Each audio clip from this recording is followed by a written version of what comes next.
we're going to take you to New York, where Governor Andrew Cuomo is updating us on the current situation at the epicenter of this virus. Let's take a listen. You are on a ventilator, the less likely that you will ever come off that ventilator. And that's why you're seeing the number of deaths increase, because these are people who came in at the peak. They were not successfully treated. They're on a ventilator. The longer you're on a ventilator, the less likely you come off the ventilator. New York is still the most heavily impacted state in the nation.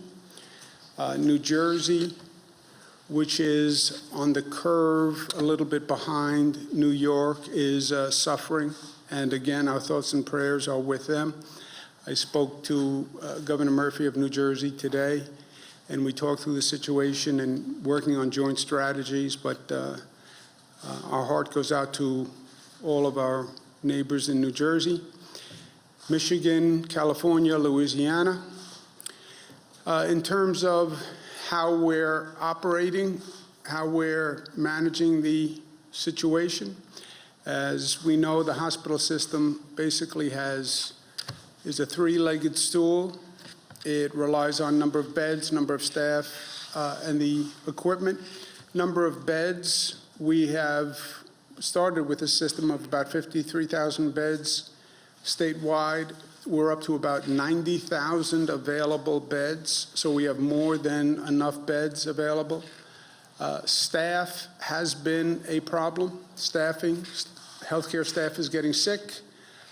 They're overworked, they're stressed, they're under great emotional stress. You know, think about these healthcare workers. You're working in a hospital, in an emergency room that's overwhelmed.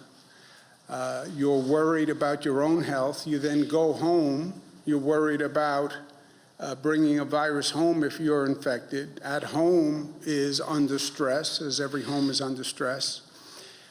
About 7,000 new staff have been hired from the pool that we have identified. These are retired healthcare workers who came forward. These are people from across the country who came forward. The state has a pool of potential employees. The hospitals hire from that pool, and they've hired about 7,000 to date. Equipment, that's the protective equipment, ventilators, where we are stretching and moving, but every hospital has what they need to date.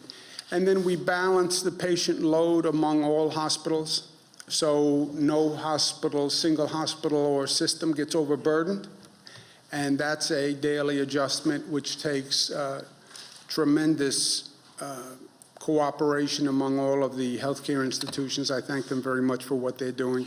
And then we have the overload relief, which is the Javits Center, 2,500 beds, and the U.S. Navy ship Comfort. The U.S. Navy ship Comfort had 1,000 bed capacity.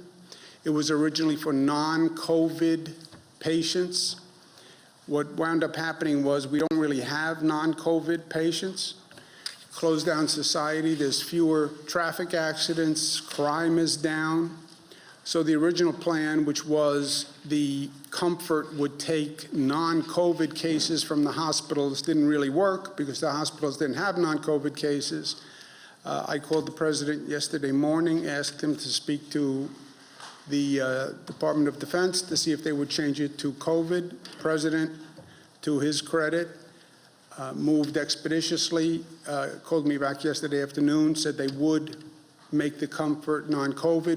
COVID, when they make that transition, the capacity of the ship comes down from 1,000 to 500 beds because COVID patients require a greater treatment area, more space, and therefore the capacity of the ship came down from 1,000 to 500. It's still a tremendous benefit.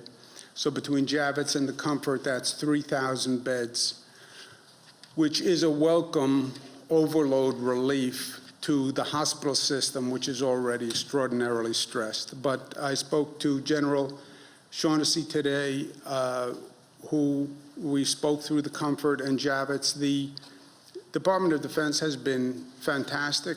and the number of military personnel they have sent up here and how quickly they've sent up here. And this is a tough assignment, to run facilities this large and to come up to speed and to be handling this many COVID patients in a new startup emergency facility. This is a really difficult undertaking, and they've really been fantastic, and I want to thank them all. And I want to thank the President for moving as quickly as he did.